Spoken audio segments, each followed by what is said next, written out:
Everyone, I hope you're all doing well. It is basically the end of summer. I'm actually really gutted about it. The big thing that really annoys me with winter is just the shorter daylight hours. I mean, beyond that, it doesn't really bother me too much, but just waking up in the dark and then having about what, like 3 hours of daylight, and then it's just dark again, and it's just dark, dark, dark. Really not looking forward to it at all. So I'm doing my very best to enjoy what we have of the daylight hours this month. Speaking of, we are about a month away from the start of Q4. You probably already know this. Now, if you weren't really aware, maybe this is your first Q4, please pull all of the stops out and get as much into Amazon as you can before the start of Q4. You may have seen me do other videos on it. You may have seen me post about it or email about it. But basically, the Amazon holiday peak fulfillment fees will be starting from the beginning of October. So it's just another fee to account for. And it will only run until January. So it's just for Q4.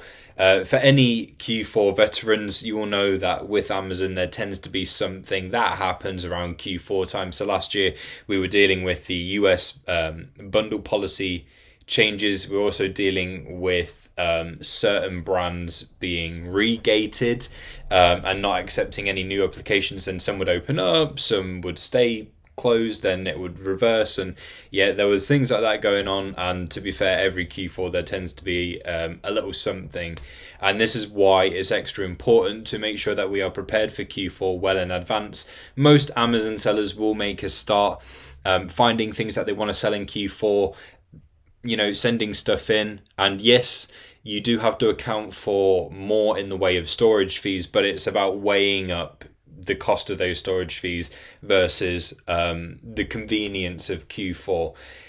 Q4 is going to be busy.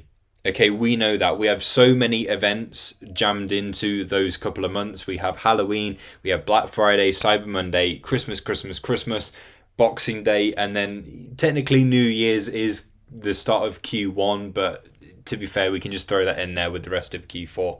So there's lots of things to prepare for during that time period. And we want to make sure that we're making the most of it, because Q4, not just for Amazon, but for pretty much every industry out there, is the busiest and best time of year, because that's when you can make the most money. That's when people are spending. On that note, please pull all stops out to get stuff in now before Q4 starts, as I say, just to ensure you are bypassing the holiday fulfillment fees as much as possible. And also, there will be somewhat delays with Amazon's handling of your stuff once they receive it, just because they'll be getting more. The holiday fulfillment fee is designed to tackle that somewhat, so we'll kind of see how it goes. Maybe this fulfillment fee helps Amazon to make things smoother and quicker, so there isn't as much of a delay with sending stuff in and having stuff dealt with during Q4. We will see. This is the first time it's happened, so yeah, we'll keep an eye on it and see if that does actually help. But otherwise, if you've just gotten started with Amazon, hopefully you'll have a nice little Q4, but then next year's where it's really going to start. Sellers start getting prepped for Q4 at all manner of times. Some will start prepping for next Q4, this Q4, some do it in Q1, but most sellers do it around the start of Q2. There's not really a right or wrong answer, just I wouldn't leave it too late. So yeah, it's just about weighing up storage fees versus convenience, speed, but perhaps avoiding any of these fees. I don't think anyone could have predicted that as such, but hey ho, there we have it.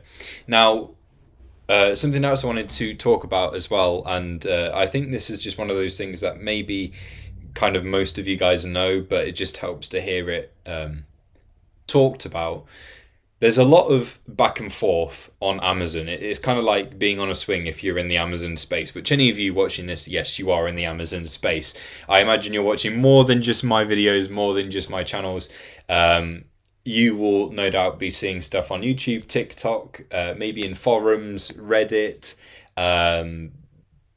all manner of places where you will see educational bits, which is awesome. That's great. We should always continue to learn, even if we've taught ourselves the basics with the help of these videos and resources. But you will see a lot of opinions, thoughts and feelings out there. Some of them have got context, some of them have a lot of things that are behind them, in which case they have substance, they're okay.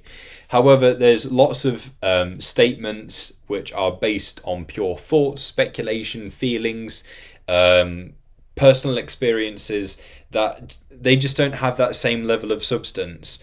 And these things can be a bit dangerous because they can affect the way that you think of your journey, the way that you feel about your journey. Now, if there's something I can tell you which is the 100% truth, everyone's Amazon journey is completely unique. If you don't believe me, check out my Amazon Seller Journey series over on the BuyBot Pro YouTube channel.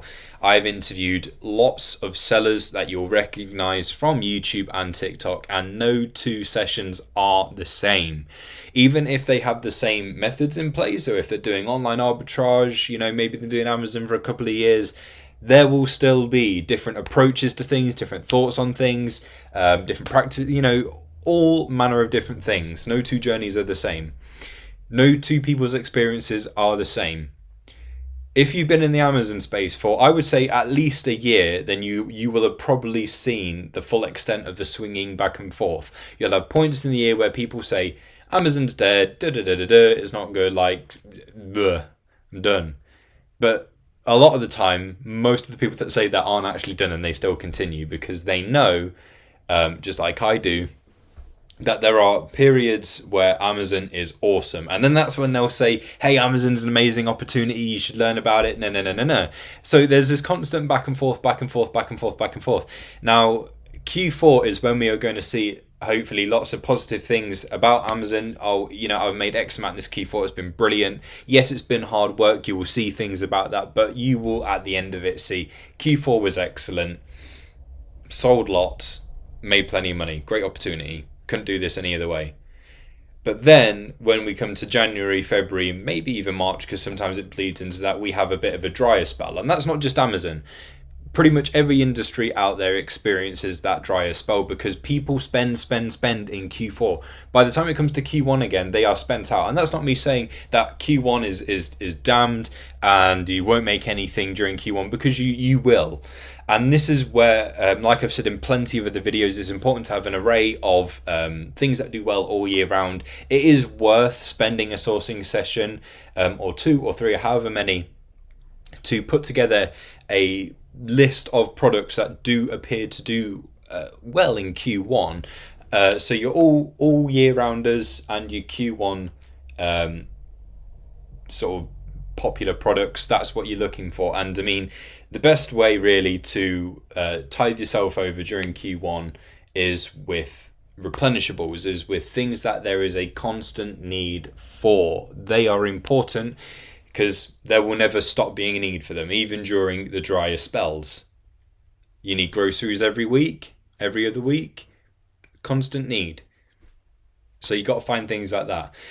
But anyway, obviously there will be a difference between Q4 and Q1, and some people will then come out and say, oh, Amazon's dead, it's not working, but that's just how Q1 can be. But hopefully you have a great Q1, but just know that it is normal. It's not anything you're doing wrong. It's not anything wrong with Amazon. It is just the way it is. People are spent out.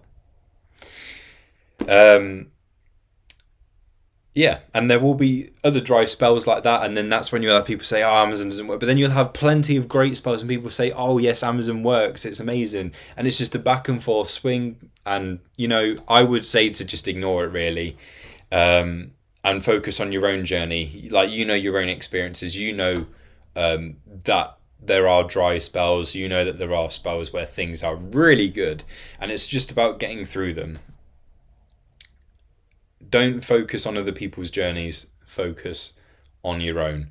And don't let these things get to you, because honestly, it's not worth the overthinking. It's not worth doubting yourself for absolutely no reason, basically. It's not worth all of that. So your journey is your journey. just know that these things happen, and I would just ignore it. In the Amazon space, stick to the educational stuff, because that's the stuff that actually does help you. But yeah, hopefully this video, sort of help bring a bit of comfort and a bit of insight into what's going to come. Thank you very much for watching, and I'll catch you soon.